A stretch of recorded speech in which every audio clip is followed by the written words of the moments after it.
gravar, a gente começa, tá? Bom, pessoal, estamos gravando, então eu reforço, caso alguém não se sinta à vontade com a gravação, por favor, se coloque que a gente interrompe, tá? Se vocês estão de acordo, fiquem em silêncio, que eu já entendo que podemos prosseguir. Caso vocês tenham alguma objeção, por favor, se coloquem, tá? E, por favor, qualquer problema de conexão com a minha voz, com a minha imagem, aí vocês me dão esse retorno para eu poder saber e ver alternativas, tá? Pois bem, pessoal, na aula passada nós falamos ali, né, do momento em que dentro do campo da filosofia, né, dentro do campo da filosofia surgiu uma brecha para que pudesse florescer, né, pudesse se desenvolver o pensamento social. E dentro do escopo do pensamento social surgia a antropologia. Tá? Então, nós falamos da importância do Renascimento, do Iluminismo e do Romantismo como movimentos intelectuais, né, que dentro do campo da filosofia permitiram que florescesse o saber científico, né? No campo da astronomia, no campo da anatomia, no campo da física, no campo das ciências sociais, no campo da história, no campo da antropologia, da sociologia, da psicologia, enfim. Então, esses três movimentos, Renascimento, Iluminismo e Romantismo, eles causaram ali uma fissura no campo da produção do conhecimento filosófico, que possibilitou que o conhecimento científico começasse a ser gerado, começasse a se desenvolver. Tá?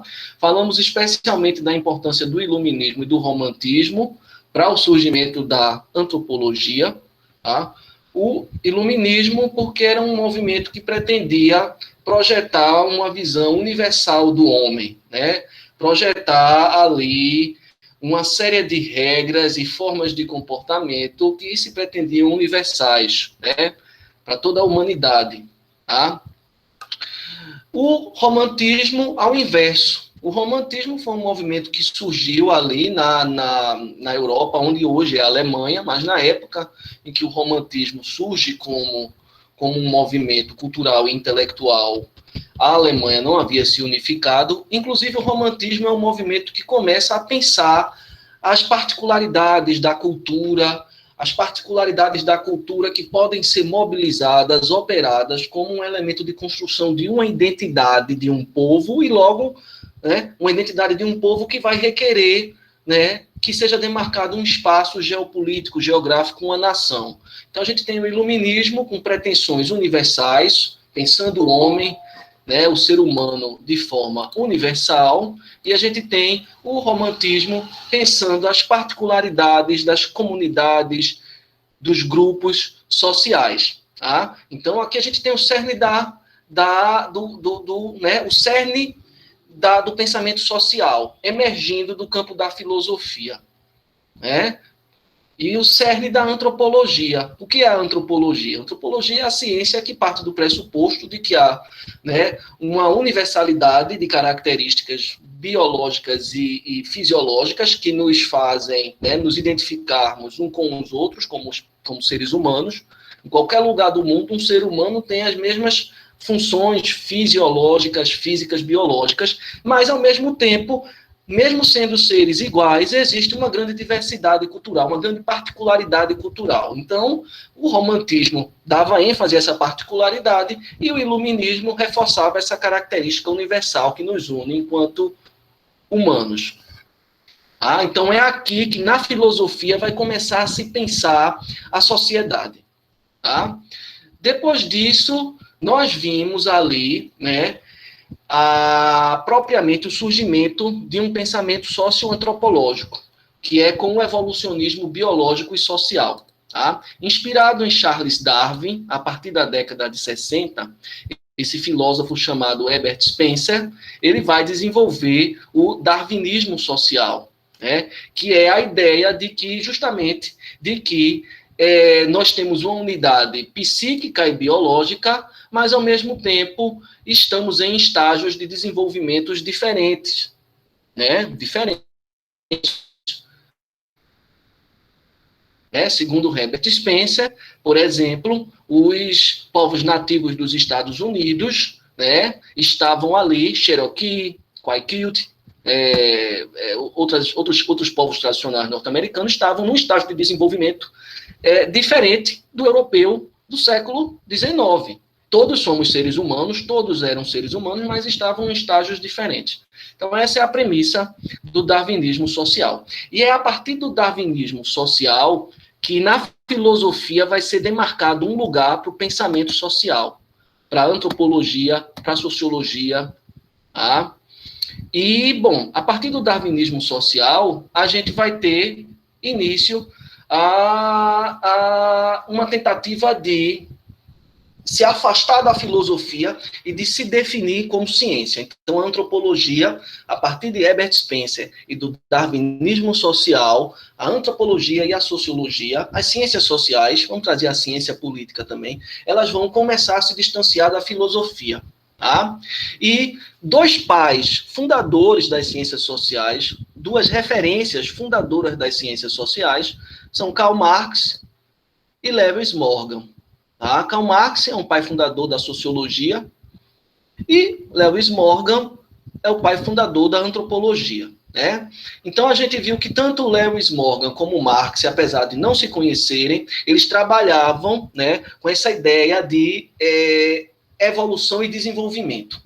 Morgan trabalhava com a ideia de que as sociedades evoluem. Né?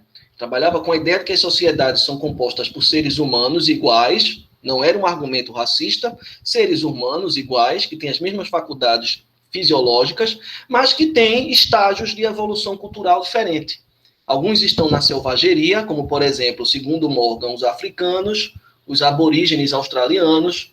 Outros estão na barbárie, como os povos indígenas da América, e outros estão na civilização, como os europeus, né? E os povos europeus. Né? Morgan, ele argumentava isso com base na produção material humana. Então, ele pegava o material arqueológico que tinha sido produzido e analisava o material arqueológico e dizia: esse povo está na selvageria, esse povo está na barbárie, esse povo está na civilização. Karl Marx, apesar de só ter lido Morgan no fim da vida, ele estava tentando, em alguma medida, analisar a evolução, entre aspas, e o desenvolvimento dos sistemas econômicos. Marx ele analisa no Capital, por exemplo, a ideia de que os sistemas econômicos se desenvolvem. Né? Qual era o sistema econômico, um dos primeiros sistemas econômicos que houve no mundo? A escravidão. Né? Se tem registro. A escravidão. Depois da escravidão veio o feudalismo, depois do feudalismo, o capitalismo, como a gente conhece hoje. E Marx, semelhante a Morgan, ele também argumentava que era possível fazer essa análise das transformações ou da evolução dos sistemas econômicos a partir da produção material humana. Tá? É o que Marx chama de materialismo histórico. Né? Então, Marx, semelhante a Morgan, ele estava recorrendo à produção material humana para analisar o desenvolvimento dos sistemas econômicos. Marx só conheceu Morgan no fim da vida, ele só leu Morgan no fim da vida e deixou seus escritos anotados sobre reflexões sobre a origem da família, da propriedade privada e do Estado, que o parceiro dele, Friedrich Engels, publicou póstumamente, após o falecimento de Marx. Tá? Depois disso, a gente caminha vendo outras pessoas que contribuíram, né, para a consolidação da antropologia. Veja, aqui surge a ciência social, não a antropologia. A antropologia vai surgir propriamente com Taylor. Tá? Taylor foi um discípulo de Morgan, e foi Taylor que foi nomeado, não foi Fraser, como eu falei aula passada, eu me confundi, fiquei nervoso porque estava a internet ruim, eu me atrapalhando, mas foi Taylor, né, que foi o, digamos assim, o intelectual que demarcou dentro da universidade, dentro do campo de produção científica, o lugar da antropologia. Tá? Taylor ele foi o primeiro professor de sociologia da Universidade de Oxford, em 1896, e Taylor foi a pessoa que juntou aquela perspectiva francesa de civilização com a perspectiva alemã de culto e definiu o conceito-chave fundante da antropologia, que é o conceito de cultura. Então, é aqui que a antropologia nasce como ciência, né? No final do século XIX, tá? Inspirada no darwinismo social, inspirada no evolucionismo, que foi desenvolvido por Morgan, e ampliado por Taylor. Tá? Então, aqui nasce a antropologia, com Taylor. Taylor é o primeiro que vai dizer, olha, a ciência que eu estou trabalhando para entender, né, a diversidade cultural, essa ciência vai se chamar ciência do homem, ou seja, a antropologia. Tá? E o objeto da antropologia é analisar a diversidade cultural humana. E aí eles vão colocar naqueles modelos evolutivos, né? Eles vão analisar a diversidade cultural e social humana para dizer, olha, determinado grupo é selvagem, determinado grupo é bárbaro, determinado grupo é civilizado. Tá? Então é ali que nasce a antropologia. Né? E aí, bom, até então, vai se fazer uma antropologia baseada nas teorias produzidas pelo evolucionismo, que vai teorizar que os seres humanos, né, são iguais em todo o globo, mas a partir de serem iguais, eles têm culturas e sociedades diferentes. Tá?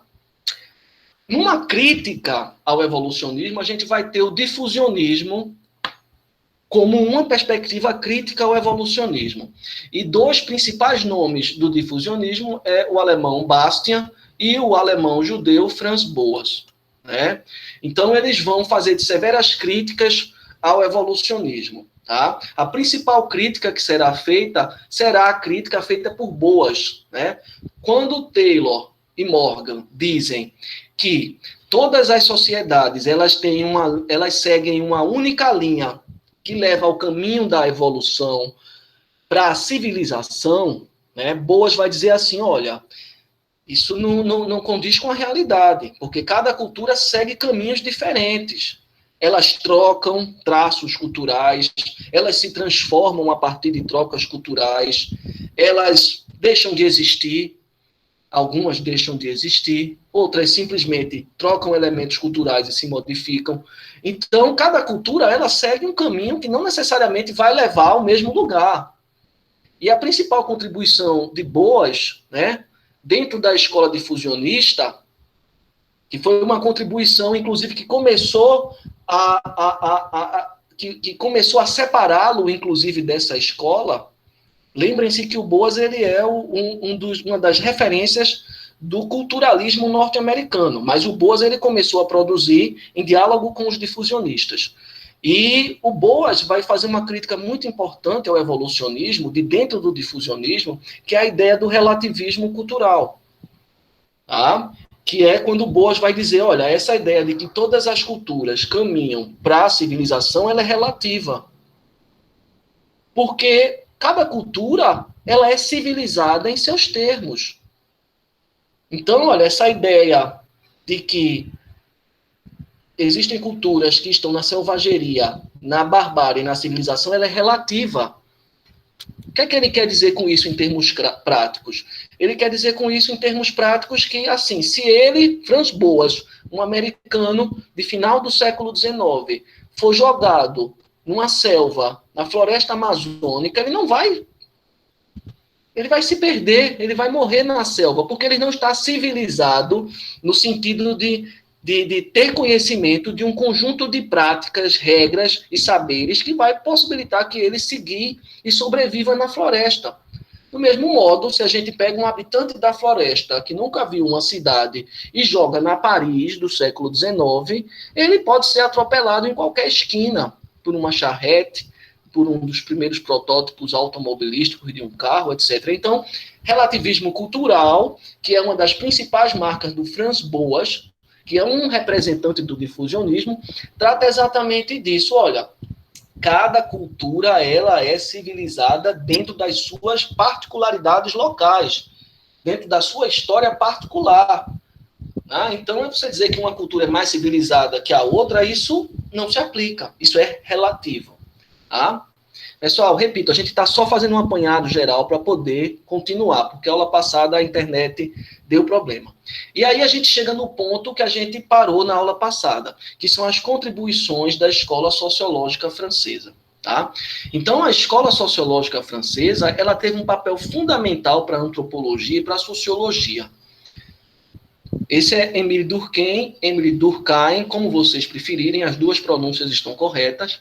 Tá? Então, a importância de Durkheim para antropologia e para sociologia é muito grande. E ele teve 3 obras que foram fundamentais para antropologia e para sociologia. E por que foram fundamentais? Porque definiram ontologicamente os conceitos chaves da disciplina e definiram epistemologicamente os métodos que nós iríamos utilizar para investigar os fenômenos antropológicos e sociológicos. Ontologia e epistemologia. Tá? Quando uma ciência surge, começa a trabalhar, né, ela surge, ela precisa definir os seus princípios ontológicos e os seus princípios epistemológicos. Princípios ontológicos é a coisa em si. A coisa em si é o objeto de estudo daquela ciência. Qual é o objeto de estudo da sociologia? O social. A sociedade. Qual é o objeto de estudo da ciência política? A política. Qual é o objeto de estudo da antropologia? A cultura. Então, quando a gente diz que o objeto de estudo da antropologia é a cultura, a gente está definindo ontologicamente a coisa em si. A coisa em si. O objeto de estudo da antropologia. Tá? E aí, quando a gente define a coisa em si, a gente tem que definir, né, como a gente vai abordar essa coisa, como a gente vai investigar essa coisa. E é isso que a gente chama de epistemologia. As formas, as condições de possibilidade de entender a coisa em si.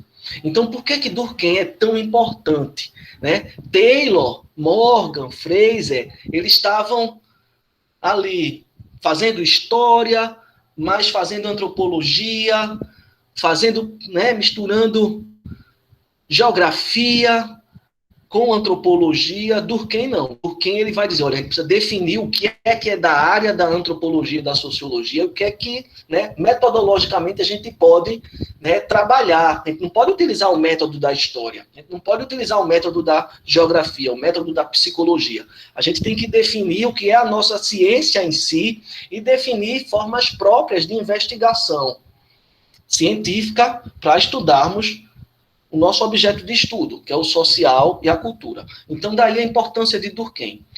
Durkheim, ele tem uma obra que é fundamental para a antropologia e para a sociologia, que é a divisão social do trabalho. Na divisão social do trabalho, Durkheim ele vai argumentar que as instituições sociais têm uma função. E qual é essa função? Ordenar de forma harmônica a vida em sociedade. Ou seja, a função das instituições sociais é promover solidariedade, ordenamento social, para evitar um estado de doença social, ou seja, de anomia social. Então, a divisão social do trabalho tem uma importância fundamental para a antropologia por causa do conceito de função.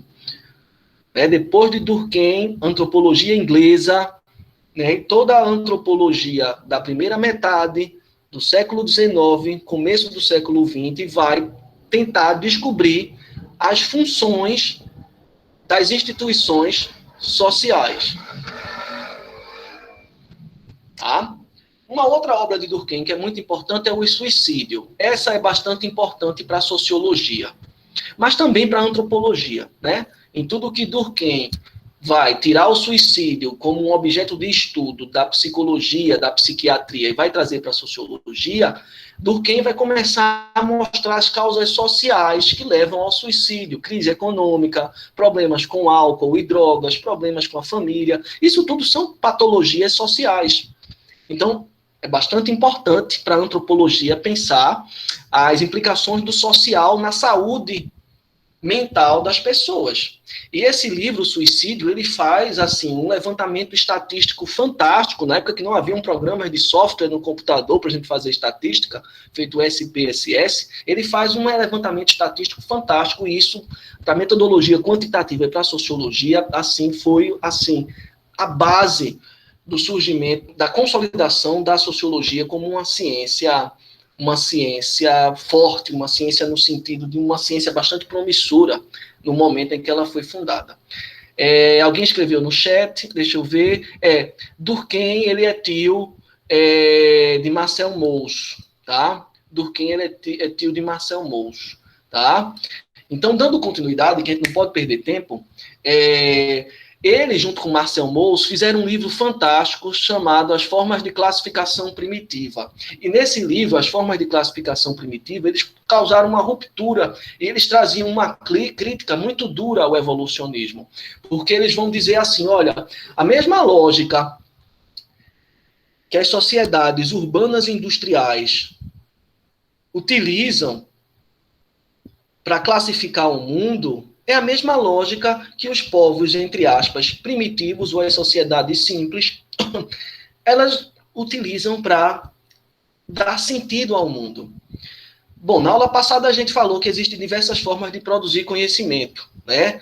As sociedades urbanas e industriais produzem conhecimento com base no saber científico. Com base no saber científico, né, a gente classifica o mundo, diferentes espécies, herbívoros, mamíferos, vertebrados, invertebrados, alto, baixo, norte, sul, leste, oeste, né? E a mesma lógica de atribuição de significado no mundo, pautada em elementos racionais, lógicos, os povos simples também utilizam. Os povos simples também mobilizam processos mentais usando da lógica, né, e da sua racionalidade para atribuir significado ao mundo. Com uma diferença, né? As sociedades urbanas industriais, né, quando elas desenvolvem a ciência como forma de produção de conhecimento do mundo, elas vão fazer isso com base num processo de separação do homem da natureza.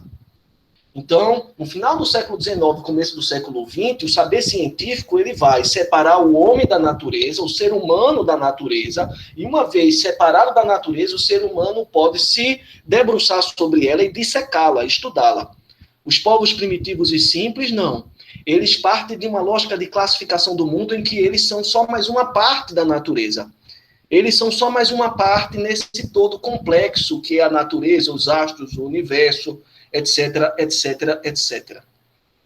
Então, ele faz uma crítica a essa ideia evolucionista de que o selvagem, entre aspas, é uma criança, que pensa como uma criança, que ainda não desenvolveu as faculdades mentais lógicas. Então, isso é uma crítica muito bonita, muito bacana, muito interessante, que Marcel Mauss e Émile Durkheim faz a essa lógica, a esse argumento de que as sociedades, entre aspas, ditas primitivas, elas pensam como crianças, elas são imaturas no pensamento. Não, elas têm um pensamento muito sofisticado, inclusive mais complexo do que o nosso, porque eles não fizeram essa ruptura entre o ser humano e a natureza. Eles se veem como mais uma parte da natureza, e eles se veem como mais uma peça promotora de equilíbrio da natureza, não como uma peça que se soltou da engrenagem e vai passar a influenciar no funcionamento dessa engrenagem de acordo com seus interesses pessoais. É isso que a gente faz.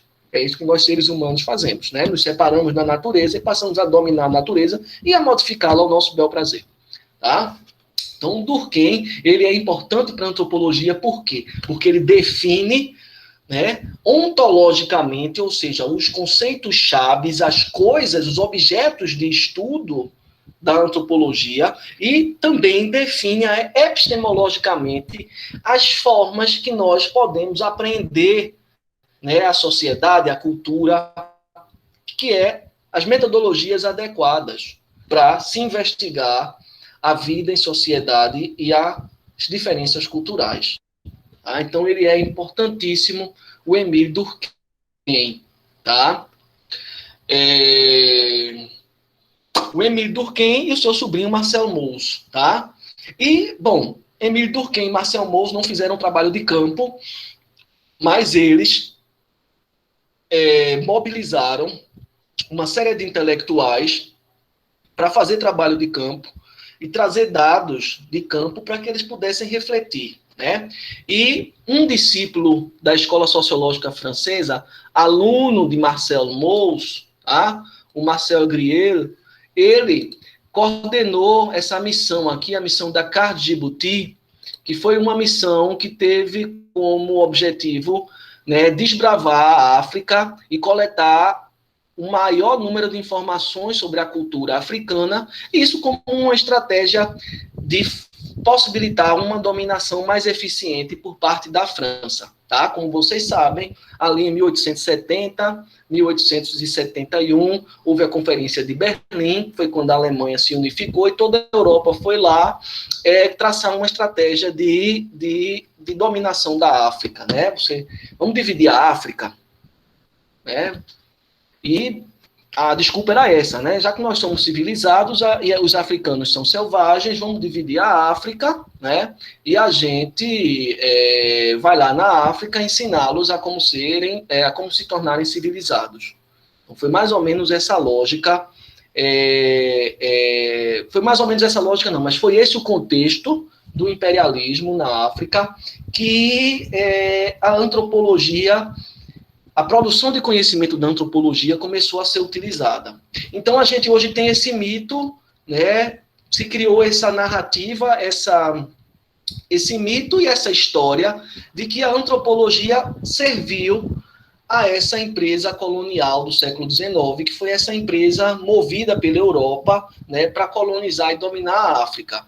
Mas como a gente viu na aula passada, a antropologia não era um empreendimento racista. Lembrem-se que os evolucionistas partiam do princípio de que todos os seres humanos eram iguais e que o que havia eram diferenças culturais, diferenças sociais. Então, isso é um argumento que, em hipótese alguma, pode ser dito que é um argumento racista. Isso não é um argumento racista. Tá? Agora, a antropologia, como a antropologia física e como todas as ciências que estavam surgindo nesse momento, elas foram utilizadas de forma instrumental para justificar a dominação europeia na África. Tá? O que não quer dizer que a antropologia foi uma ciência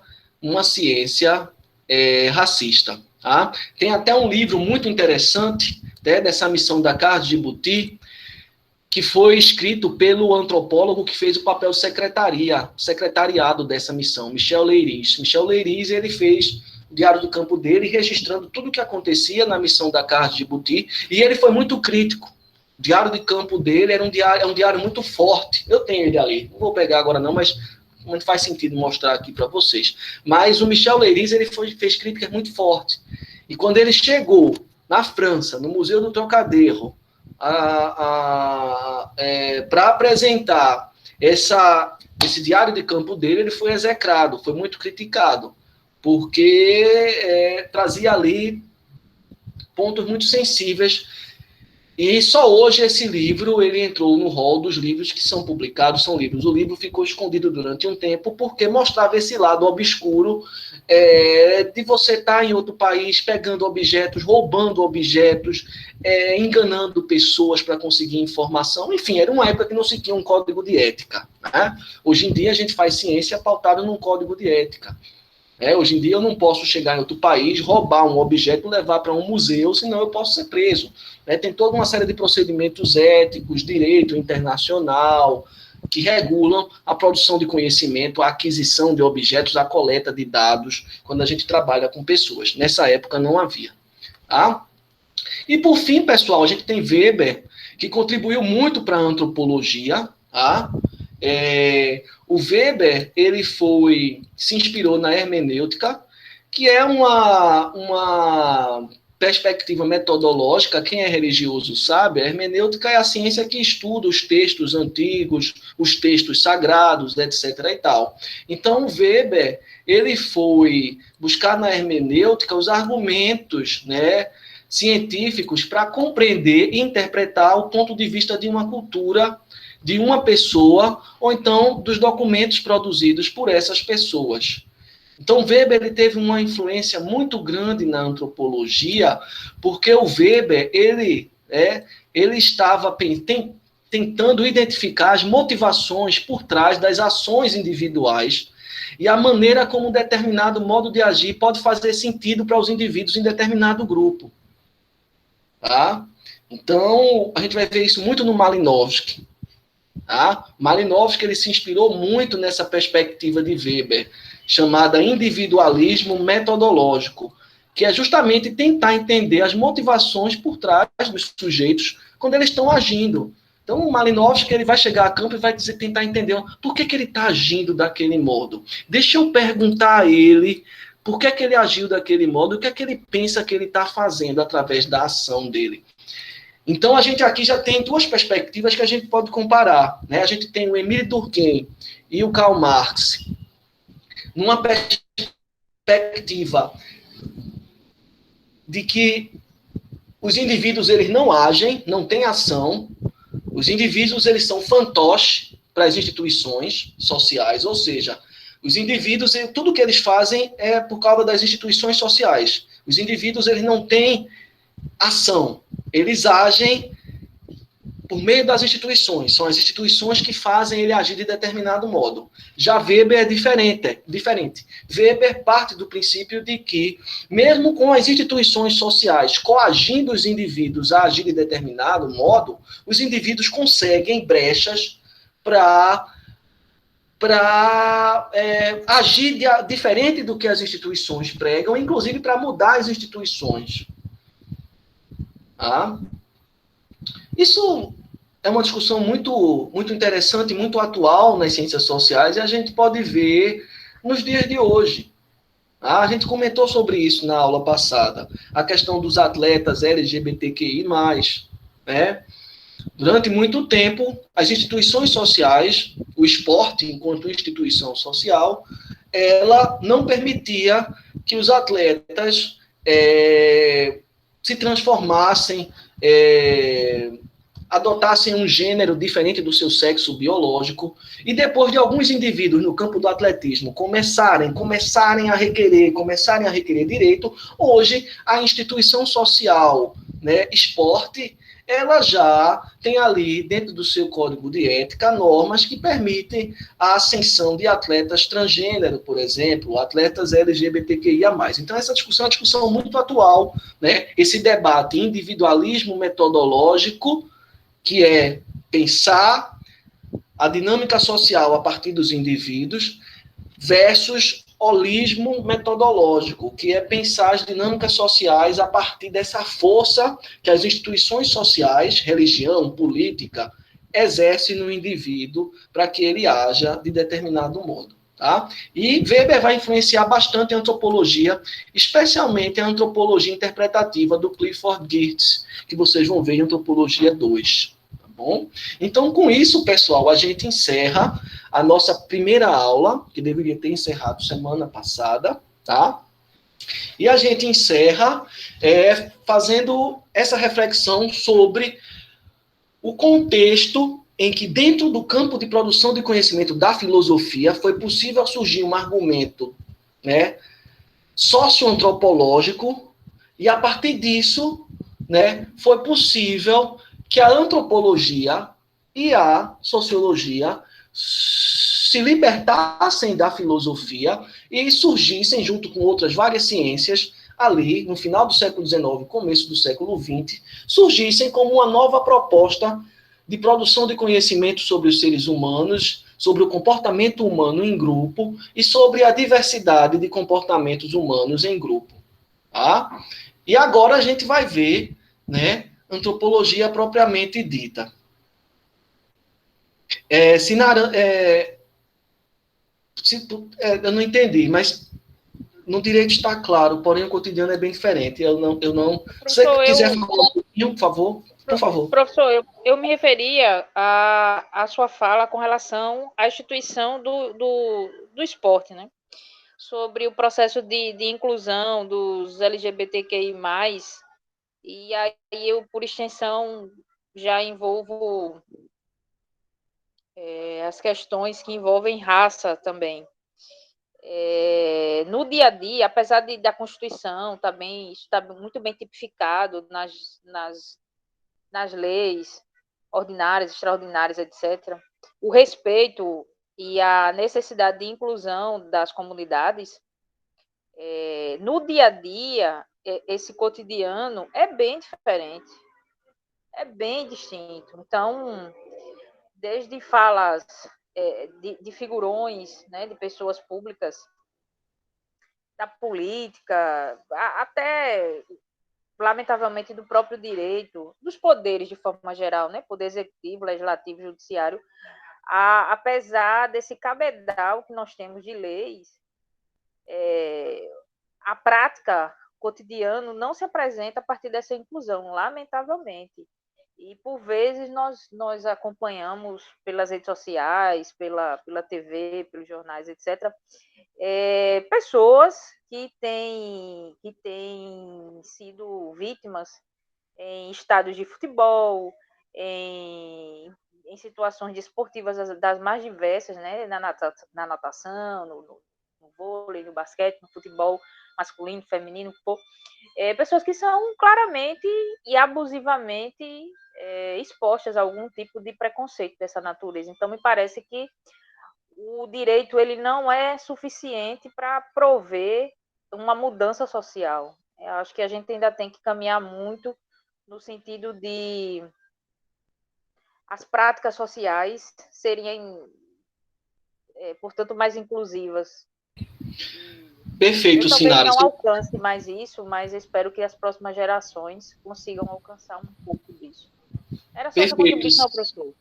Perfeito, Sinara, obrigado, viu? Desculpa lhe cortar porque a gente está com tão pouquinho tempo hoje, mas se não der tempo uma hora a gente vai terminar. Uma hora vai chegar uma aula que a gente vai ficar certinho, sem ter que entrar com a aula da semana passada num pedaço da aula da outra. Mas você falou uma coisa perfeita, Sinara. A gente que trabalha com política pública, né? Eu que trabalho com política pública também, a gente nota que há, assim, uma certa lentidão, uma certa dificuldade do poder público em se atualizar, né? Então, a gente que trabalha com política pública dentro do campo da universidade, dentro do campo do saber científico, produzindo conhecimento, atualizando dados, a gente vê que, assim, às vezes a gente atualiza um dado agora, está produzindo um conhecimento novo agora, mas aí leva uma geração, 25 anos, para começar o poder público a se atualizar, para o direito começar a atualizar, né, as suas tipificações, que o direito trabalha, como você disse, com tipificação, né? Então, é uma discussão muito interessante, que dentro do campo da sociologia está justamente nesse debate, agência e estrutura, ou indivíduo e sociedade. Né? Então, você está certíssimo, existe uma certa dificuldade do poder público em se atualizar no mesmo ritmo em que o conhecimento ele se atualiza, né? No conhecimento científico. E é como você disse, né? Coisas que estão sendo feitas agora, talvez a gente não esteja vivo para ver aquela mudança. O que não quer dizer que não tenha ali um trabalho de formiguinha de alguns indivíduos, né, que estão ali diariamente trabalhando nisso e forçando brechas para que a mudança aconteça. E acontece. Demora, mas acontece, tá? É. Bom, mas eu não vou me estender muito nesse debate, tá? Eu peço desculpa. De todo modo, se alguém tiver mais alguma contribuição como a Sinara, pode escrever no chat ou então pedir para me interromper, tá? Também não tem problema, tá bom? Pessoal, então a gente agora entra nesse outro autor, que é um autor fundamental da antropologia brasileira, é o Roberto Cardoso de Oliveira. O Roberto Cardoso de Oliveira, ele é, assim, um patrimônio das ciências sociais no Brasil e um patrimônio da antropologia. Tá? E esse texto é um texto pequeno, simples, mas é um texto muito profundo, que traz assim uma discussão filosófica muito interessante e com uma linguagem relativamente leve. Foi uma conferência que ele fez, tá? E a conferência foi transcrita, muito provavelmente, por um de seus alunos e publicada nesse livro, que é um livro interessantíssimo, que é Tempo e Tradição, interpretando a antropologia. Tá? Então, um pouquinho do Roberto Cardoso de Oliveira. Né? Roberto Cardoso ele é paulista e ele tem contribuições centrais para as ciências sociais, como eu disse. Tá? A primeira dela para a questão indígena no Brasil, né? Que é mais um exemplo de como o Estado ele demora a se atualizar. Veja, eu não estou querendo demonizar o Estado, dizer que o Estado é bom ou mal. Só estou explicando. Felizmente, pela própria lógica do trabalho técnico-burocrático, há ali uma demora em se atualizar. E a questão indígena no Brasil, ela é, assim, um exemplo perfeito, né? A gente hoje ouve falar, porque se demarca terra indígena. Olha, demorou muito para conseguir que a gente hoje conseguisse essa brecha que estão querendo fechar, né? Vocês devem estar acompanhando, em discussões no Congresso que querem mudar esse marco, estabelecer um novo marco para a demarcação de terras indígenas. Então, uma das principais contribuições do Roberto Cardoso de Oliveira para a antropologia, primeiro está ali na questão dos povos indígenas. Tá? Ele, junto com outros intelectuais, como Florestan Fernandes, como outros, a boiada está passando, como outros, ele desenvolveu uma série de argumentos em defesa, né, dos povos indígenas, tá? Em defesa como cientista, mas também em defesa por causa dos valores que ele trouxe a partir da sua biografia, da sua trajetória de vida. Tá?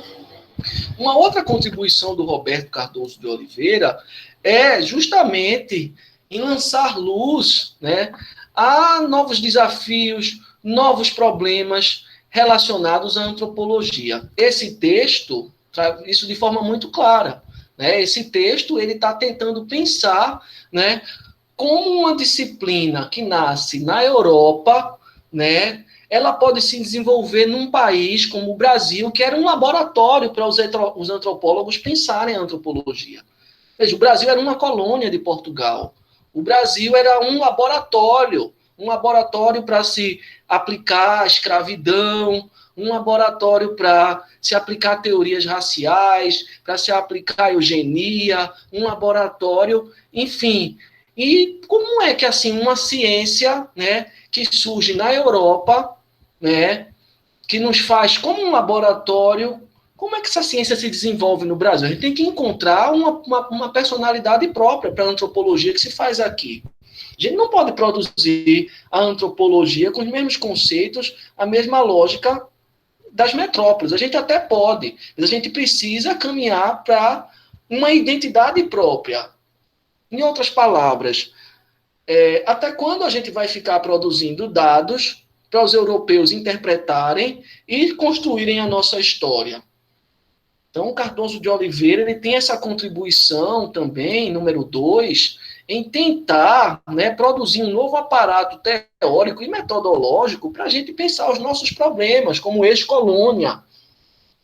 A gente é uma ex-colônia. A gente ainda hoje vive as agruras, as dificuldades de termos sido uma colônia durante tantos anos. Então, como é que a gente se pensa enquanto um polo produtor de conhecimento, sendo uma ex-colônia? A gente precisa criar formas próprias de pensar. Né? Não descartando o que foi produzido por toda a filosofia ocidental, quase 4.000 anos. Não é isso que se trata.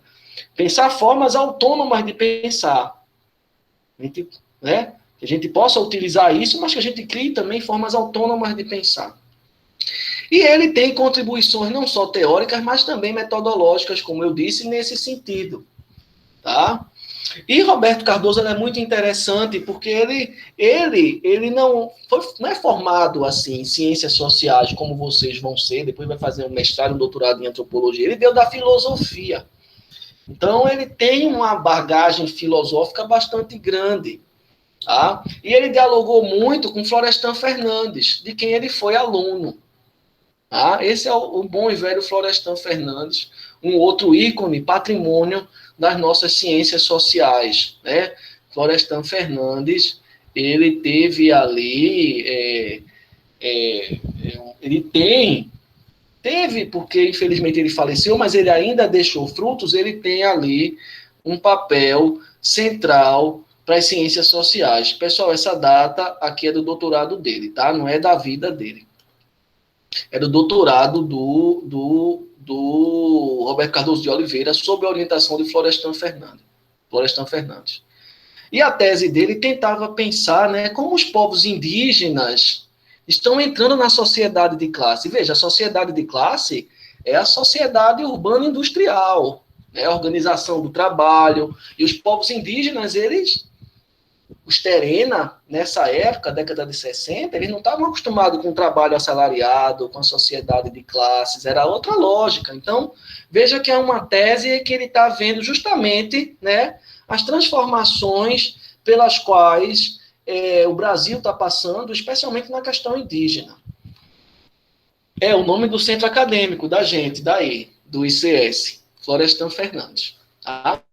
Então, nesse texto, pessoal, Tempo e Tradição Interpretando a Antropologia, Roberto Cardoso de Oliveira, né, ele vai defender a ideia de que a antropologia é uma ciência interpretativa. O que é que ele quer dizer com isso? Que diferente das ciências exatas, diferente das ciências naturais, a antropologia ela não explica os fenômenos, ela interpreta. A interpretação da Sinara e a minha interpretação sobre um mesmo fenômeno, ela varia. Varia por quê? Porque a Sinara tem a biografia dela, a trajetória dela, ela acumulou conhecimento, muito provavelmente mais do que eu. Eu, por outro lado, tenho a minha biografia, tenho o meu conhecimento. Então, quando a gente analisa o mesmo evento, a gente pode chegar a interpretações diferentes. A antropologia é uma ciência assim como as ciências naturais.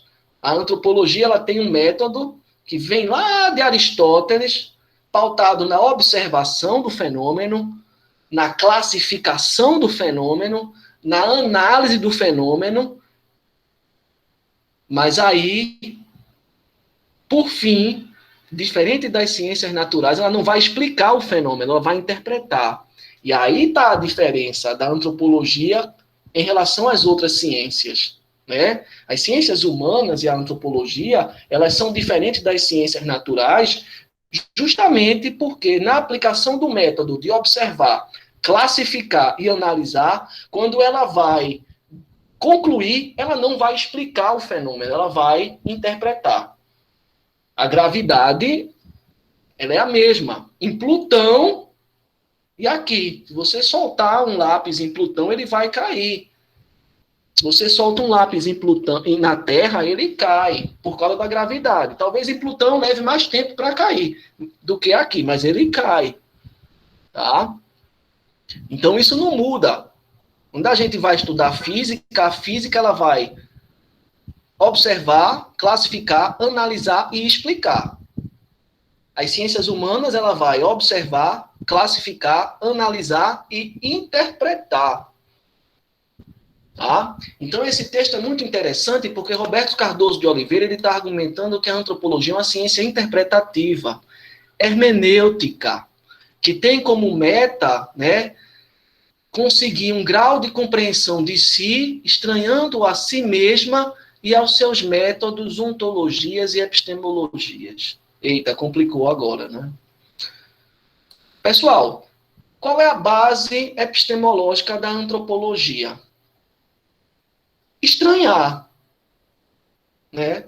A antropologia, quando ela vai...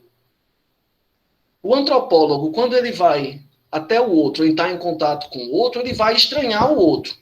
Ele vai fazer esse exercício de estranhamento. E a partir desse exercício de estranhamento, né, ele vai, né, começar a medir as semelhanças e as diferenças entre ele e o outro.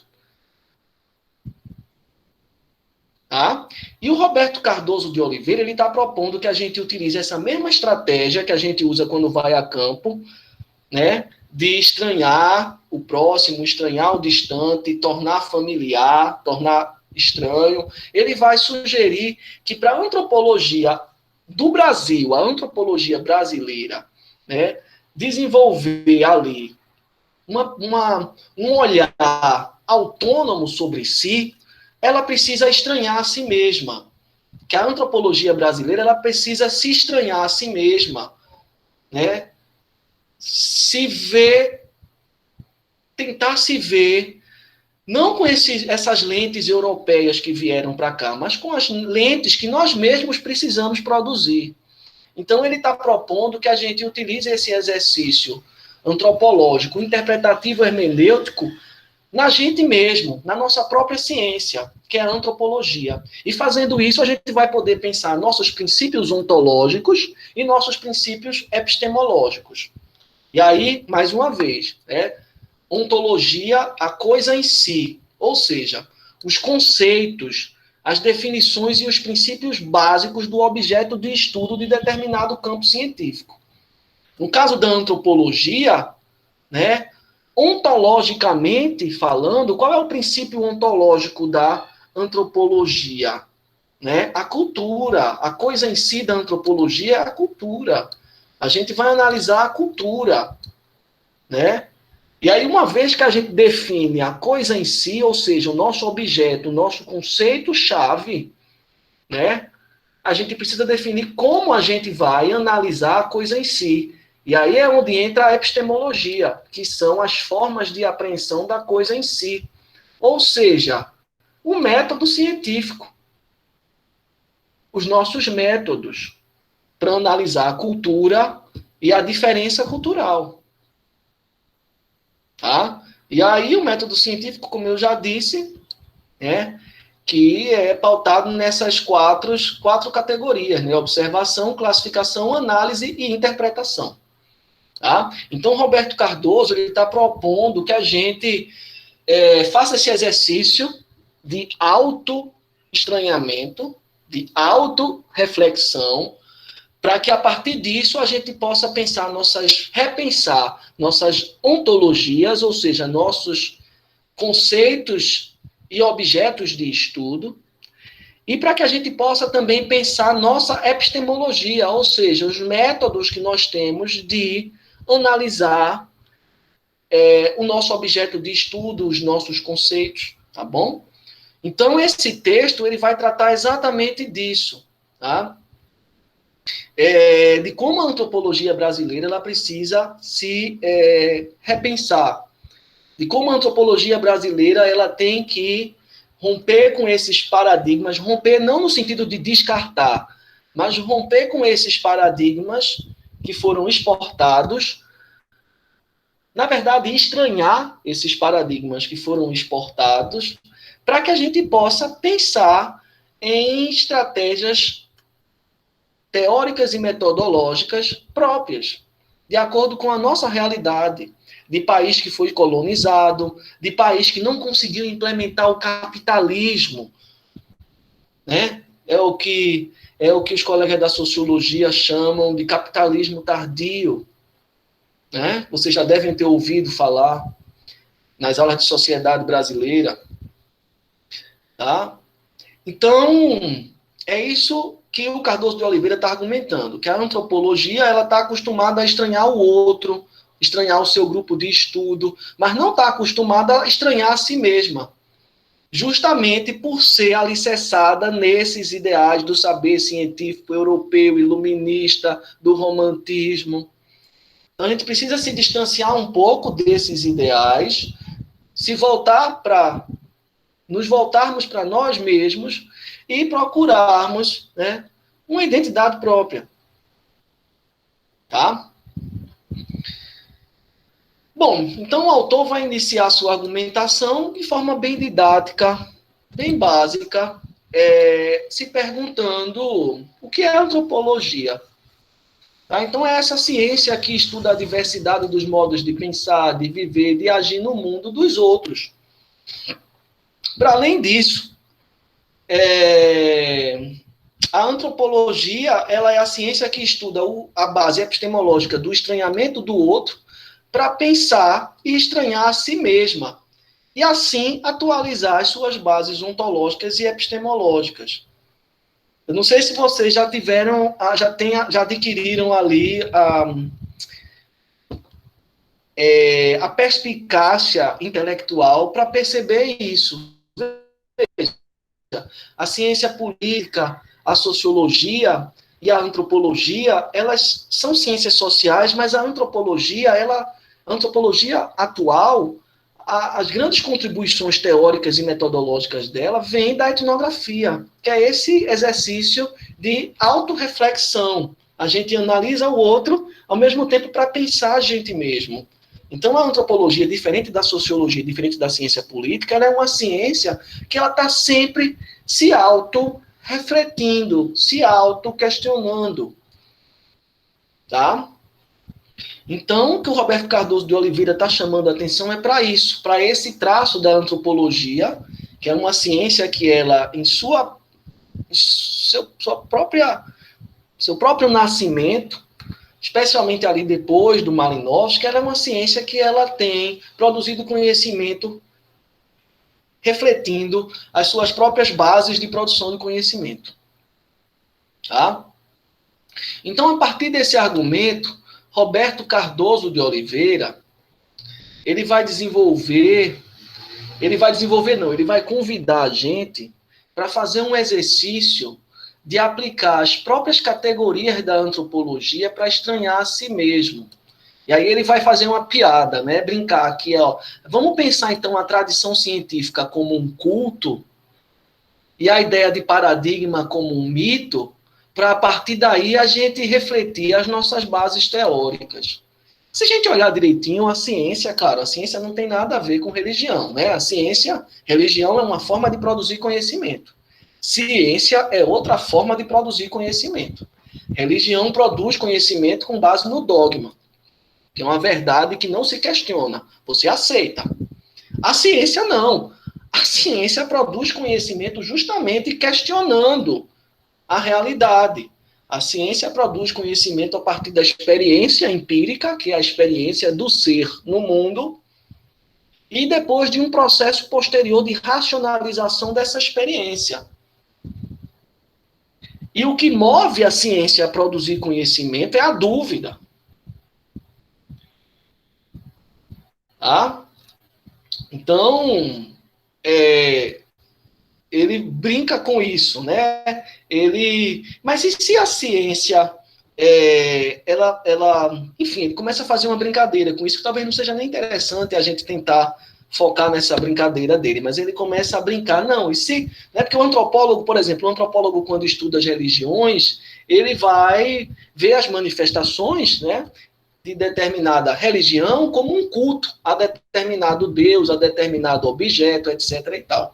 E aí ele começa a brincar, né? Como um bom antropólogo que sai para analisar, por exemplo, as práticas religiosas, que ele vai identificar as formas de culto, ele começa brincando. Ó, então vamos tomar a tradição científica como um culto, né? Mas é uma brincadeira. O que ele quer dizer com isso é que, dentro da tradição científica, a gente tem alguns valores, algumas questões, algumas convenções, é a palavra adequada, né? E muitas vezes é necessário a gente ir de encontro, a gente questionar essas convenções. E aí ele vai questionar uma convenção do saber científico, que é a ideia de paradigma. A ideia de paradigma, como vocês sabem, é uma ideia cara à ciência, né? O saber científico trabalha com sucessão de paradigmas.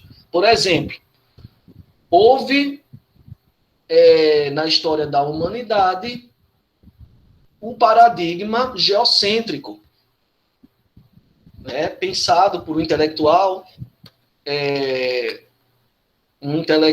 chamado Cláudio Ptolomeu, ele desenvolveu o paradigma geocêntrico. O que é o paradigma geocêntrico? É o paradigma que parte da tese de que a Terra é o centro do universo. Geocêntrico. A Terra como centro do universo.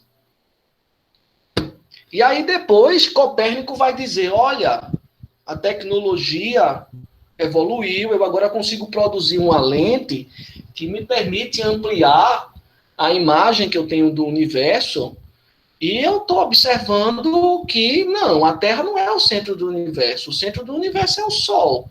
A Terra é só mais um planeta que gira ao redor do céu, do Sol. Então, houve uma mudança de paradigma. O paradigma geocêntrico deu lugar ao paradigma heliocêntrico, ou seja, o Sol no centro. E nunca mais a gente utilizou o paradigma geocêntrico. Não existe mais, ninguém vai falar mais que a Terra é o centro do universo. Só que a pessoa é louca se a pessoa disser isso. Então a ciência trabalha assim, né? Teve um paradigma, o paradigma foi aceito pelas condições e limitações da época. Depois disso, com o desenvolvimento de tecnologia, se começou a observar outros elementos que não foram observados no paradigma anterior, e o paradigma anterior foi atualizado. Thomas Kuhn vai dizer, olha, Thomas Kuhn é o grande filósofo da ciência. Thomas Kuhn, Paul Feyerabend, Karl Popper, alguns vocês já devem ter ouvido falar, meus colegas da ciência política trabalham muito com Karl Popper. Então, Thomas Kuhn ele tem esse livro, né, As Revoluções Científicas, a estrutura das revoluções científicas, em que o Thomas Kuhn ele vai argumentar que a ciência se faz a partir da atualização de paradigmas. Tá? E aí, Roberto Cardoso de Oliveira, né, ele vai dialogando com Thomas Kuhn, definir paradigma como um conjunto de explicações, né, sobre os fenômenos que se sucedem umas às outras, ao tempo que suas bases explicativas são revistas através de revoluções. Então, quando a gente diz que Copérnico revolucionou a ciência, né, com o paradigma heliocêntrico, a gente está dizendo que Copérnico ele ofereceu explicações mais eficientes para interpretar a posição dos astros no universo, e que esse paradigma sucedeu ao paradigma anterior, que o paradigma anterior caiu em desuso. Então, isso foi uma revolução, uma ruptura.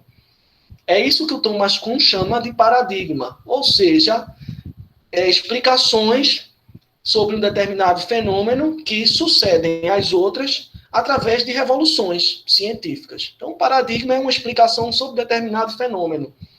E uma explicação sobre determinado fenômeno cai em desuso, fica desatualizada. E aí surgem outras explicações para esse fenômeno, ou seja, outros paradigmas. Tá? Bom, o Roberto Cardoso de Oliveira vai dizer, essa ideia está correta. Essa ideia está correta. Agora, para a gente pensar a antropologia, ela não se aplica. Ela se aplica às ciências hard, às ciências duras, às ciências naturais, exatas, a física, a química.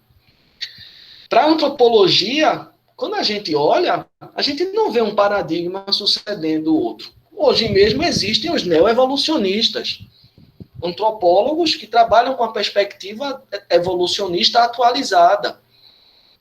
Geralmente são antropólogos que estão no campo da arqueologia, estão no campo da antropologia forense, a antropologia dos fóruns, a antropologia criminalista, etc. e tal. Mas o paradigma evolucionista ele não deixou de existir, ainda está lá.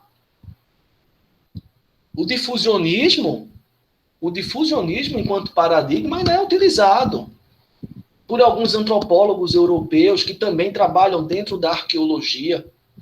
Essa ideia de que as culturas se difundem, vão difundindo, trocando, se transformando. Essa ideia ainda existe, foi atualizada, não é mais o difusionismo que se fazia na época do Franz Boas. Quando eu digo que ainda existem neoevolucionistas, não é aquele evolucionismo que classificava selvagem, bárbaro, não, isso foi atualizado. Entende? Então, o Roberto Cardoso de Oliveira ele vai dizer que mais interessante do que a ideia de paradigma, para a gente pensar a antropologia, mais interessante é a ideia de matriz disciplinar, que é o pressuposto no qual há uma articulação de diferentes paradigmas que coexistem no mesmo tempo, ao mesmo tempo.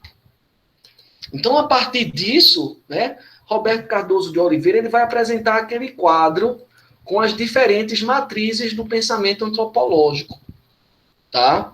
Junto com o modo como elas trabalham epistemologicamente o tempo histórico. Muito interessante. E aí é esse quadro que vocês têm aqui. A gente tem a gente tem aqui as matrizes do pensamento antropológico. A matriz intelectualista, empirista, e o tempo histórico, na sua perspectiva diacrônica e sincrônica. Tá? E aí a gente tem diferentes matrizes teóricas dentro desse quadro. A gente tem a perspectiva da escola francesa, a gente tem a perspectiva da escola britânica, a gente tem a perspectiva da histórica culturalista e a gente tem a perspectiva da escola interpretativa, que a gente não vai ver nessa disciplina. A gente só vai ver a 1, a 2 e a 3. Essa aqui fica para a antropologia 2. Tá? Agora vamos explicar o que é sincronia e diacronia para a gente partir para interpretar esse quadro. Né? Pessoal, primeiro de tudo, aqui ele pegou duas tradições da filosofia, que é a racionalista e a empirista, tá? E ele pegou um modo como o tempo histórico é trabalhado cientificamente por essas duas tradições. E aí ele colocou 4 paradigmas, ou seja, 4 matrizes disciplinares, ou melhor, 4 matrizes disciplinares, dentro de cada uma dessa tradição, para mostrar como cada matriz disciplinar dessa trabalha o tempo histórico e trabalha essa tradição filosófica racionalista e empirista. Tá? Então, vamos primeiro esclarecer, né? Antes da gente falar o que é intelectualismo ou racionalismo, intelectualismo e racionalismo são sinônimos. Antes da gente falar o que é intelectualismo e empirismo, vocês já devem saber, racionalismo e empirismo, vamos falar um pouco o que é sincronia e diacronia. Eu acredito que são palavras novas para vocês, tá? Devem ter visto ali bem pouquinho em Introdução à Antropologia. Bom, sincronia, segundo Roberto Cardoso de Oliveira, trata da redução do tempo a zero.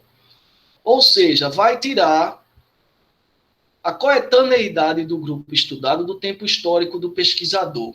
Aqui está um jargão muito pesado da filosofia. Vamos traduzir isso para o jargão do cotidiano. Sincronia, pessoal, é uma temporalidade histórica em que o pesquisador, quando ele vai estudar determinado grupo, ele vai estudar aquele grupo dentro da história particular daquele grupo. Por exemplo, quando um antropólogo vai ali, perfeito, perfeito, Sinara, isso não é uma perspectiva da linguística, tá? Isso é uma perspectiva do saber científico das humanidades, tá? Que a linguística também trabalha, que a historiografia trabalha, que a antropologia trabalha, tá? E a linguística também, quando ela vai fazer a diferença do estudo da língua pela gramática e da língua falada, ela vai trabalhar a questão da sincronia e da diacronia também, tá? Assim como as outras ciências do saber humano, da produção de conhecimento das humanidades, tá? Então, vejam, a sincronia, um exemplo prático para a gente entender, por exemplo, quando eu estava estudando antropologia, que eu viajava para me especializar, vamos supor que eu fui lá no Amazonas, de fato eu trabalhei lá no Museu Amazônico, mas vamos supor que eu sou um antropólogo, aí fui lá no Amazonas, aí peguei ali, subi o Rio Negro, fui-me embora no Rio Negro, até os Tucanos, que estão ali na fronteira com a Colômbia, ali, cheguei ali para estudar os tucanos, e aí eu cheguei naquela aldeia, o pessoal não fala, uma determinada aldeia, que o pessoal não fala nem português nem espanhol, fala lá a língua tucana, etc. e tal. E aí tá lá aquele grupo, pouco contato, aí eu digo, eu vou estudar esse grupo numa perspectiva sincrônica. Ou seja, eu não quero ver as influências da história geral desse grupo, eu não quero ver as transformações advindas com o processo de globalização, né, com o processo histórico de globalização e com o processo, né, de chegada dos europeus vindo aqui, influenciando na transformação cultural desse grupo. Não, eu quero isolá-los da história mais ampla, da história geral, eu quero ver só a história desse grupo e a transformação desse grupo dentro da sua própria história. Então, eu estou tirando esse grupo da história mais ampla, né, da história mais ampla, da qual ele também é parte, e eu estou olhando esse grupo apenas a partir da história daquele grupo. Ou seja, eu estou reduzindo o tempo a zero, eu estou tirando aquele grupo do tempo histórico mais amplo, que é o meu tempo histórico como pesquisador, que é o tempo histórico da humanidade como um todo, e eu estou focando só naquele grupo, isolando aquele grupo historicamente na história dele mesmo. Então isso é uma perspectiva sincrônica. A perspectiva que o Malinowski, por exemplo, vai utilizar quando ele vai lá estudar o Kula.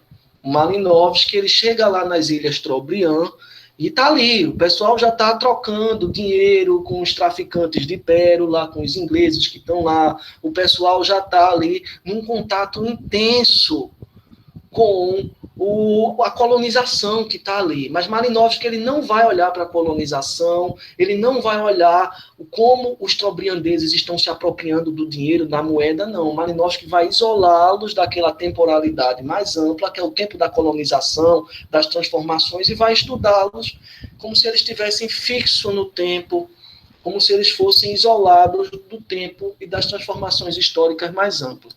Então, isso é uma perspectiva sincrônica. Tá? Diacronia é o contrário. Diacronia é quando a gente vai colocar o tempo do pesquisador, o tempo da história mais amplo, em relação com aquela temporalidade, com aquele modo, né, histórico de agir daquele grupo, que era como faziam os evolucionistas. Os evolucionistas tinham uma perspectiva diacrônica. Por quê? Porque os evolucionistas, eles acreditavam que todas as culturas elas estavam caminhando, né, historicamente, numa única linha de evolução para a civilização. Então, todas as culturas elas iam passar pelos mesmos estágios e iam chegar à civilização. E isso aconteceria mais rápido ainda se eles, os europeus, ajudassem os outros povos a se tornarem civilizados. Então, vejam só, a perspectiva diacrônica é essa perspectiva em que, né, historicamente, de acordo com o tempo histórico, né, todos os grupos estão na mesma temporalidade. Um mais evoluído, os outros menos evoluídos. E, ao fim das contas, todos caminham seguindo uma mesma linha, né, unívoca, uma única linha que vai guiá-los até a civilização. Tá? Então, sincronia é quando a gente isola determinado grupo da história mais ampla, sem dar atenção à transformação pela qual aquele grupo tem passado, historicamente, e a gente vai olhá-lo apenas dentro das suas fronteiras, das fronteiras da sua própria história. Diacronia não, é quando você leva em consideração a transformação histórica na qual todos nós estamos inseridos e estamos sofrendo ou vivendo conscientemente ou inconscientemente. Tá? É um texto bastante denso, mas eu acho que se vocês conseguirem reter como eu estou colocando aqui, fica mais fácil. Tá? Bom, então, diacronia, né, é a perspectiva histórica que leva em consideração, né, a evolução do grupo, a vivência do grupo dentro da história mais ampla da humanidade, tá? E sincronia é quando você vai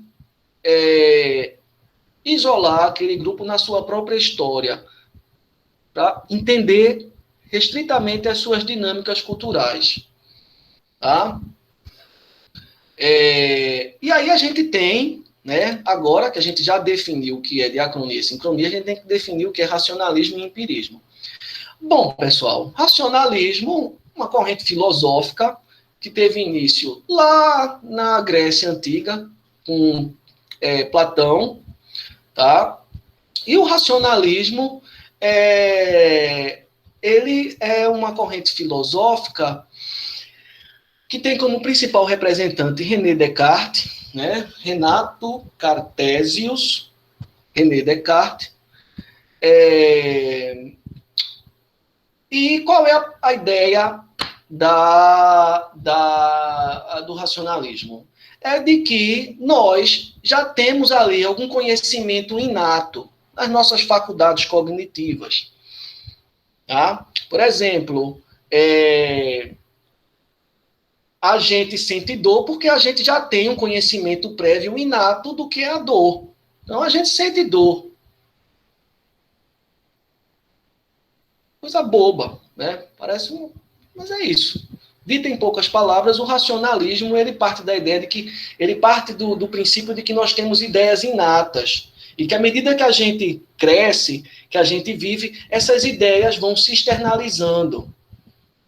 Né?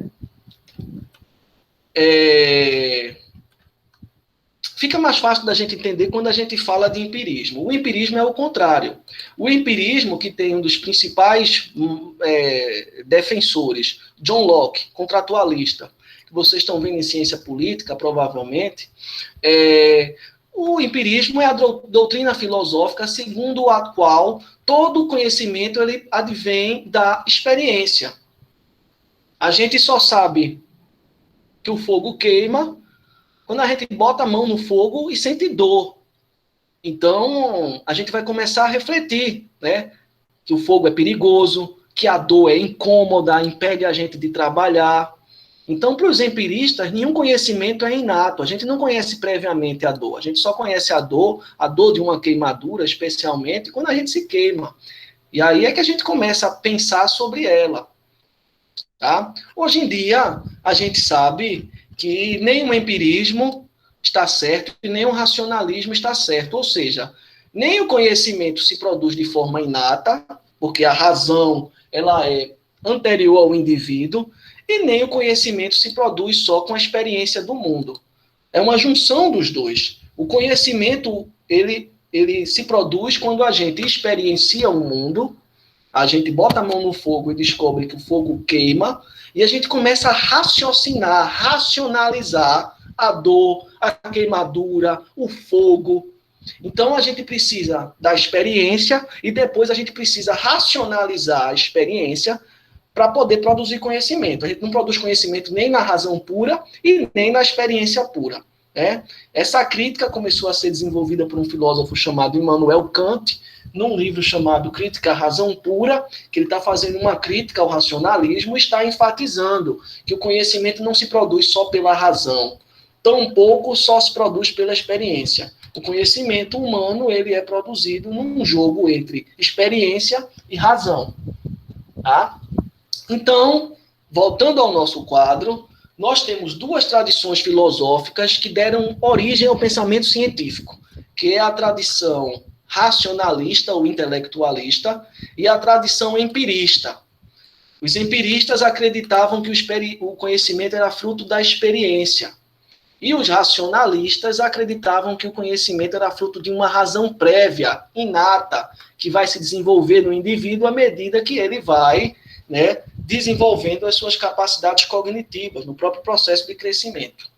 Tá? Então, todas as ciências nasceram dessa tradição filosófica, racionalista e empirista. Só que o Roberto Cardoso de Oliveira ele quer mostrar, não como todas as ciências trabalham isso, mas como a antropologia trabalha essa tradição. Tá?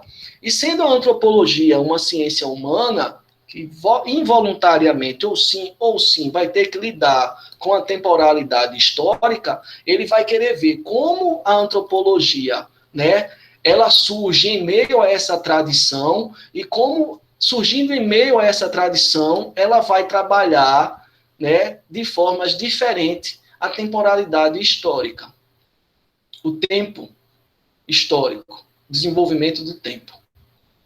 Tá? Pessoal, tá ficando claro? Porque isso é bem muita coisa, né? Tá ficando claro, pessoal? Tem alguma dúvida? Perguntem, por favor. Se não der tempo de terminar hoje, a gente começa a próxima aula terminando. Pode perguntar. Marcos, por favor. Para mim está bem claro. E Bem essa claro. parte aí de cronia e sincronia, para mim ficou bem claro, também que eu não tinha entendido direito. Já tinha visto isso antes, Marcos? Não entrou em antropologia 1? Não. Que eu lembre, não. Vá se preparando, tá? Depois de hoje vai estar sempre nas suas aulas de antropologia. Tá certo. Bom, a Vanessa também sinalizou que está claro, a Sinara também, então vamos dar continuidade, tá? Lembrando que podem me interromper, tá? O principal é que vocês entendam, não é eu dar o conteúdo e vocês não entenderem. Então vamos lá. Bom, então, a primeira escola, que é a escola sociológica francesa, que é, né, alicerçada no paradigma racionalista, ela trabalha de forma, né, racionalista e sincrônica. O que é que ele quer dizer com isso? Que a escola sociológica francesa, né, ela vem de uma tradição filosófica racionalista, ou seja, que ela parte do princípio de que existe uma razão que antecede a própria existência dos indivíduos, tá? E que, em termos metodológicos, quando a escola sociológica francesa ela está analisando, né, o comportamento humano em sociedade, né, numa perspectiva sociocultural, ela está analisando o comportamento humano, especialmente as sociedades simples, né, isolado das transformações históricas mais amplas. Lembra quando a gente estava falando do Durkheim e do Marcel Mauss, né, que eles foram fundamentais para a antropologia porque definiram o objeto de estudo da antropologia e as formas de abordagem desse objeto de estudo? Era justamente isso que eu estava querendo dizer. Eles definem o objeto de estudo da antropologia, que são as instituições sociais, mas as instituições sociais, para Marcel Mauss e para Émile Durkheim, elas são criadas pelos indivíduos, mas depois elas adquirem uma racionalidade própria, externa aos indivíduos, e vai fazer com que os indivíduos ajam de determinada maneira. Então, quando a gente diz que a escola sociológica francesa ela é de origem racionalista, a gente está dizendo isso, olha, que eles pregam a ideia de que existe uma razão que é anterior aos indivíduos, uma razão que é externa aos indivíduos e que faz com que os indivíduos ajam, não necessariamente por uma questão individual, mas por uma questão da própria força que a instituição exerce sobre eles. E quando a gente diz que a escola sociológica francesa é de uma tradição sincrônica, a gente está dizendo que quando ela vai analisar a sociedade simples, que é, no caso, né, da escola sociológica francesa, era o objeto de estudo da sociedade simples e complexa, a gente quer dizer que quando a escola sociológica francesa vai analisar a sociedade simples, eles vão tirar a sociedade simples dessa temporalidade mais ampla da história e vão olhar para elas com a lente apenas da história local, da história particular dela. Tá?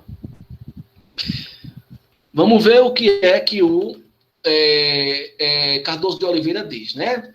Aqui é a minha interpretação e vamos ver a interpretação do Cardoso de Oliveira. Então, trazendo, né, esse quadro para pensar a partir da perspectiva do Cardoso de Oliveira, a gente percebe, né, que a escola sociológica francesa ela está alocada na matriz racionalista sincrônica. Né? Esse é o Marcel Mauss. Então, por que ele está dizendo isso? Justamente pelo que eu acabei de dizer, né? Que tanto Marcel Mauss como Émile Durkheim delimitaram ontologicamente o objeto de estudo da disciplina, ou seja, a cultura, o social e a sociedade, ao mesmo tempo que delimitaram epistemologicamente os modos possíveis de apreensão da coisa em si. Né? Qual é o objeto de estudo, né, da escola sociológica francesa? São os fatos sociais, ou seja, a sociedade como uma coisa, Ou seja, o modo como as instituições sociais adquirem uma racionalidade externa aos indivíduos e vai fazer com que os indivíduos ajam de acordo com os interesses das instituições. Não é isso o fato social ou eu estou enganado? Não tem uma parte que ele diz que é externa aos indivíduos? É justamente isso. Né? Ele quer dizer que as instituições sociais são criadas pelos indivíduos, adquirem uma racionalidade própria e depois vão fazer com que os indivíduos ajam de acordo com os seus interesses. É isso? Então, nesse sentido, né, eles estão alocados justamente nessa matriz racionalista sincrônica. Né? E aí, sobre essa questão, né, da racionalidade própria das instituições sociais e da questão da sincronia, eles vão retirar justamente, né, quando a gente olha para o modo como a escola sociológica francesa trabalhava as sociedades simples. Eu estou utilizando sociedade simples, isso não se usa mais, tá? É assim que eles falavam no século XIX. Né? Hoje em dia a gente não né, são povos tradicionais, são povos indígenas, não sociedade simples, não se usa sociedade simples mais hoje. Tá? Até porque a cosmologia dos povos indígenas, como eu disse, é muito mais complexa do que a nossa. Né? Pelo menos o modo como eles se relacionam com a natureza é muito mais complexo, eles se enxergam como uma parte de um todo, a gente se distanciou e... Enfim... Para não me perder, vamos lá. Então, sobre essa segunda contribuição, eles vão retirar o tempo histórico como critério de avaliação dos grupos sociais, né, se separando assim da tradição evolucionista, que tinha como base epistemológica os diferentes estágios temporais em que as culturas estavam inseridas. Os diferentes estágios culturais em que as culturas estavam inseridas na história, tá? Então, eles definem, né, que a sociedade em si é fruto das representações coletivas, se distanciando da história, ou seja, da influência da história geral nas dinâmicas das sociedades simples, e também da psicologia, dos interesses individuais por trás da ação. Tá? Então, a partir disso, o objetivo da escola sociológica francesa é procurar a razão por trás das representações coletivas, ou seja, a racionalidade das instituições, argumentando que elas teriam a função de estruturar ou organizar os grupos em sociedade. Então, em resumo, os racionalistas, como Émile Durkheim e Marcel Mauss, né, eles acreditam que existe uma razão prévia à experiência empírica, a qual vai influenciar na própria experiência e apreensão dos fenômenos. Tá? Então, é exatamente aquilo que eu disse antes da gente vir para o Roberto Cardoso de Oliveira. Tá? A tradição intelectualista ou racionalista vai trabalhar com as sociedades simples ou primitivas, usando o jargão da época, numa perspectiva sincrônica, ou seja, tirando-as do tempo histórico mais amplo. Eles não querem ver as transformações históricas nas sociedades simples. Eles querem ver como, mesmo com as transformações históricas, as sociedades simples mantêm a sua história e permanecem com a sua cultura. E eles vão partir de um princípio de que os indivíduos, quando criam as instituições adquirem uma racionalidade exterior aos indivíduos e vão começar a fazer os indivíduos agir de determinada maneira, através da educação, da política, da religião, etc. e tal, que são as instituições sociais. Tá? Vamos passar para a segunda escola. A antropologia social britânica e o paradigma estrutural funcionalista estão na matriz empirista sincrônica. Tá? E quem são os intelectuais que são as referências da escola estrutural funcionalista britânica? É Malinowski e Radcliffe Brown. Tá? Então, inspirados, né, na própria ideia de particularismo histórico, que começou ali com Boas, né, e que influenciou, inclusive, no pensamento da escola sociológica francesa, a escola estrutural funcionalista britânica, ela também vai trabalhar numa perspectiva histórica sincrônica. Ou seja, né, tanto Malinowski quanto Radcliffe Brown, quando eles vão lá estudar os povos ditos simples ou primitivos, eles não querem ver as transformações históricas nesses povos, eles querem ver o que permaneceu desses povos mesmo com a globalização. Então, eles vão isolá-los do movimento histórico mais amplo, da linha histórica mais ampla, eles vão retirá-los e vão olhar as particularidades da sua história. Só que numa perspectiva filosófica diferente, numa perspectiva empirista, ou seja, né, eles vão prezar por uma coleta sistemática de dados e eles vão partir do pressuposto, né, que as instituições sociais, elas, principalmente o Malinowski, especialmente o Malinowski, por mais que elas sejam criadas pelos indivíduos e adquiram uma racionalidade própria que vai influenciar na ação individual, os indivíduos ali, né, olhando empiricamente os indivíduos, olhando o modo de ação empírico dos indivíduos, eles vão procurar brechas para flexibilizar as regras institucionalizadas pelo grupo. Ou seja, se a instituição social, parentesco, está dizendo que tu deve agir assim, desse modo, olhando empiricamente para a ação individual, você pode ver que tem alguns indivíduos que desviam, que criam fissuras, que criam brechas nessa coerção social para, eventualmente, inclusive, romper determinadas regras institucionalizadas. Tem um exemplo que é fantástico para a gente ver isso, que é a história do Capitão Cook, né, do Marshall Sahlins.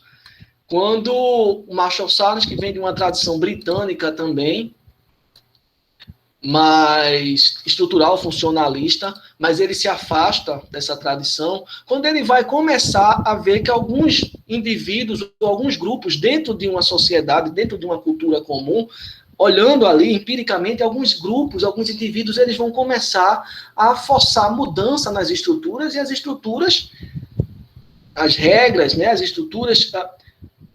as regras que estruturam determinado grupo vão começar a mudar, e, inclusive, isso vai provocar mudanças nas próprias instituições. Tá? Então, aqui, tanto a escola sociológica francesa quanto a escola britânica de antropologia, elas trabalham a temporalidade histórica de forma semelhante. Eles não querem ver as transformações das sociedades simples. Eles querem ver o que permanece. Então, eles vão deixar de olhar para a história mais ampla e vão olhar só o processo histórico ali, naquele grupo, isolado da história mais ampla. Agora, diferente da escola sociológica francesa, né, eles não partem da ideia de que existe uma razão própria nas instituições sociais que levam os indivíduos a agir de determinado modo. Não. Eles sustentam a ideia de que a experiência vivida dos grupos sociais é que produzem as instituições. As instituições, elas são produzidas na experiência vivida. Elas não adquirem uma racionalidade própria que vai influenciar na existência dos grupos e no modo de agir dos grupos. Tá? Inclusive, olhando para a própria história vivida, para a própria vivência daquele grupo, é possível perceber, né, formas de ação que podem colocar em xeque a própria existência das instituições, a própria racionalidade das instituições. Tá? Então, aqui a gente tem uma tradição racionalista, né, que não está fazendo trabalho de campo, que está analisando, né, uma racionalidade própria das instituições, e, em contraponto, uma tradição empirista que faz trabalho de campo, né, e que está vendo justamente ali, nas vivências cotidianas, na experiência do dia a dia, né, como se produz as instituições sociais e as regras sociais, e como elas são transformadas. Então, a gente já vê aqui, né, alguma diferença. E aí, agora, a gente vai ver uma diferença que fica um pouco maior, porque a gente tem aqui, olha, a escola culturalista, o histórico-cultural, o paradigma culturalista, que ele está numa tradição empirista, ou seja, que ele, antes de argumentar que as instituições têm uma racionalidade própria, eles querem ver o funcionamento das instituições na prática, tá? Mas eles partem de uma perspectiva diacrônica, ou seja, eles estão não interessados apenas em ver o que permanece nessas instituições. Eles querem ver como o processo histórico mais amplo, ele promoveu mudanças na própria história daquele grupo, que é a perspectiva diacrônica. Ao invés de isolar o grupo na sua própria história, isolar o grupo da história geral, da história mais ampla, você vai analisar o grupo em relação às transformações históricas que estão acontecendo. E aí você não vai partir do pressuposto que existe uma racionalidade própria das instituições voltada para promover coesão individual. Não.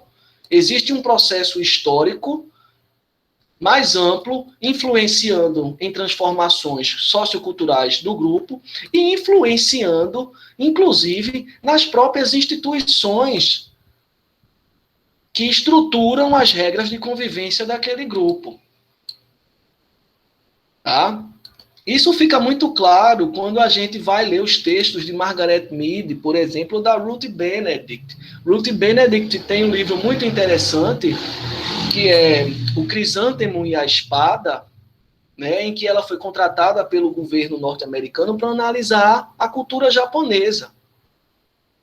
Né, o governo norte-americano estava em guerra contra os japoneses, acabava a munição do avião japonês e eles diziam, pronto, vamos abaixar o estado de alerta que eles vão embora. Quando vê o piloto japonês se jogava com tudo no porta-aviões norte-americano, explodia. Era uma coisa inesperada.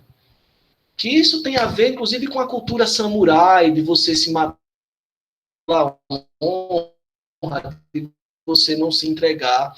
Então, Ruth Benedict, quando ela está vendo isso, vai juntar uma série de dados empíricos, abrir mão dessa tradição racionalista, de que existe uma racionalidade própria das instituições, e ela vai, com base em bastante dados empíricos, mostrar como a cultura japonesa se transformou dos samurais até os pilotos de caça japoneses, mas como permaneceu ali algum elemento, né, da cultura samurai, que é materializado nos kamikaze, por exemplo, e como esses elementos permaneceram, né, mas ao mesmo tempo foram alterados, transformados a partir do processo histórico mais amplo.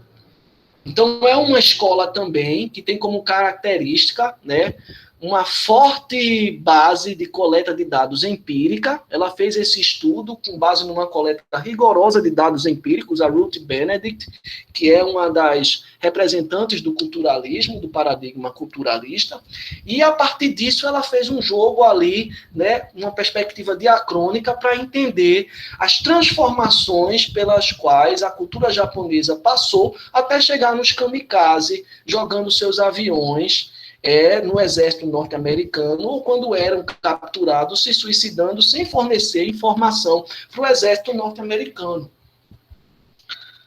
Ah?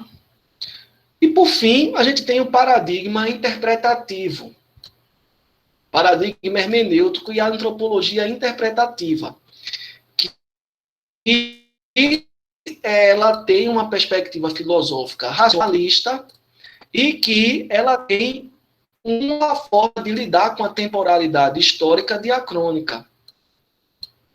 Tá? E aí, bom, a gente não vai ver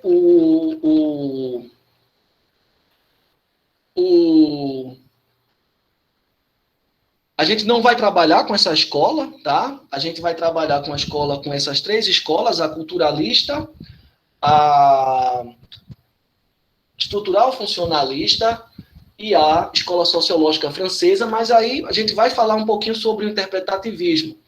Então, no paradigma hermenêutico interpretativo, que foi fundado pelo Clifford Geertz, que é esse senhor aqui, norte-americano, o tempo histórico, né, ele é pensado em relação às transformações mais amplas do processo histórico mais amplo da humanidade. Ou seja, o tempo passa a ser considerado o mesmo tempo entre um antropólogo e o grupo estudado. Eu não sei se vocês já leram aquele livro da Briga de Galos balinesa. Vocês já leram? Do Clifford Geertz? Que ele fala que ele chega lá em Bali, e Bali era uma região que estava sofrendo com os processos de transformação histórica mais amplos.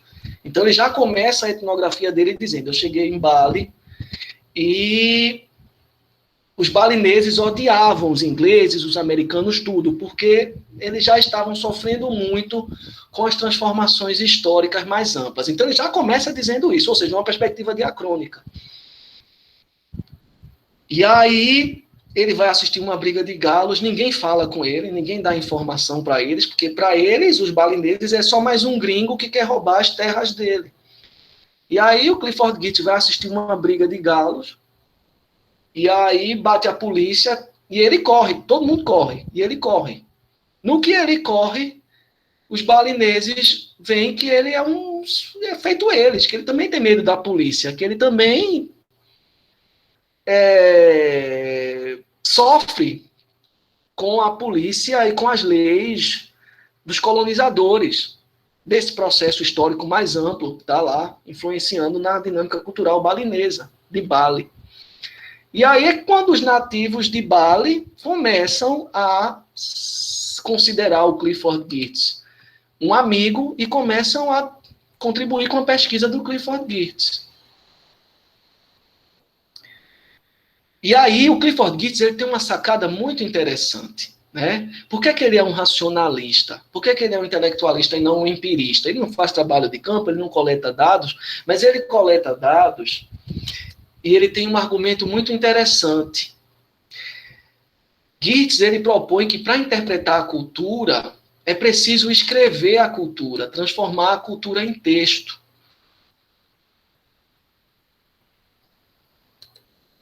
E aí, esse processo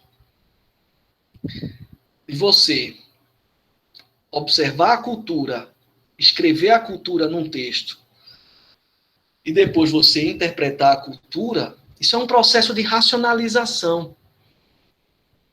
É a base de um processo de racionalização.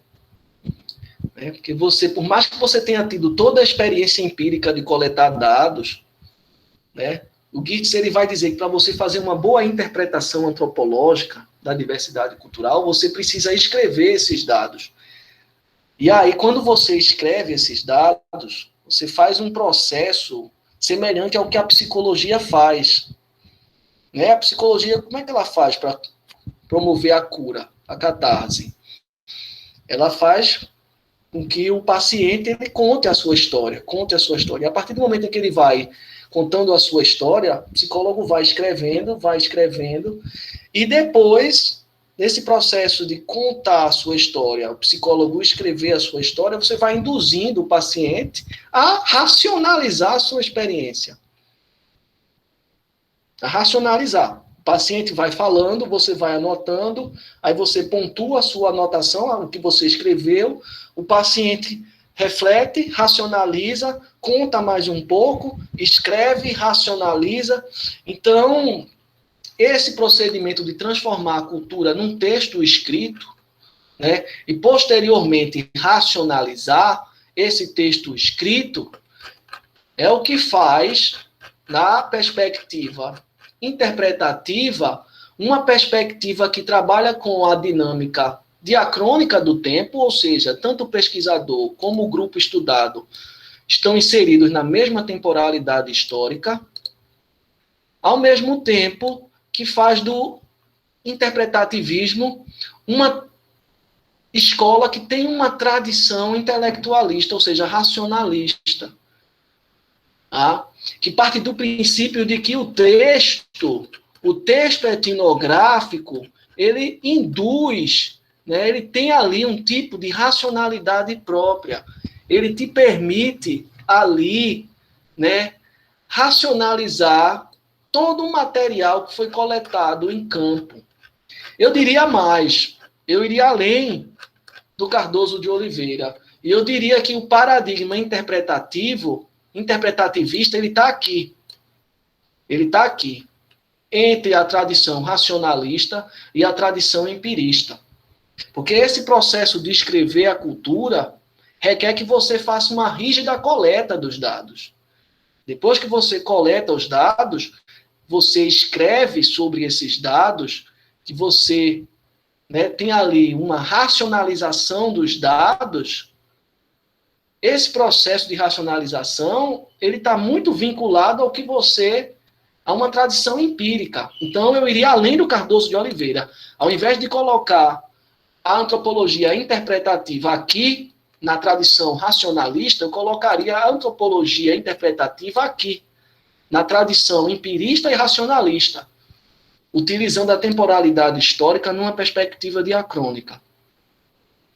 Pessoal, muita informação, até para mim, tá? Vamos fazer o seguinte, e aí acabou, né? Acabou. O Roberto Cardoso de Oliveira, ele vai dizer, ao fim das contas, que diferente das ciências exatas, né, em que os paradigmas se sucedem à medida que se tornam obsoletos, na antropologia os paradigmas convivem em conjunto, coexistem ao mesmo tempo, numa articulação entre diferentes matrizes teóricas. Em outras palavras, ele está dizendo que, na antropologia, esses paradigmas eles coexistem. Quando a gente está falando numa perspectiva interpretativa, a gente vem buscar muita coisa da escola sociológica francesa, que ainda é atual. Quando a gente está numa perspectiva culturalista, né, a gente muitas vezes vem buscar aqui reforço nos argumentos da escola estrutural funcionalista britânica. E esses paradigmas, eles não se excluem, eles convivem, não em harmonia, de forma alguma. Eles convivem um com o outro. Eles não se sucedem. O paradigma da escola sociológica francesa, ele não está em desuso. A gente continua estudando. Marcel Mauss é atualíssimo. Quando a gente for ler Marcel Mauss, vocês vão ver, Marcel Mauss é atualíssimo. Tá?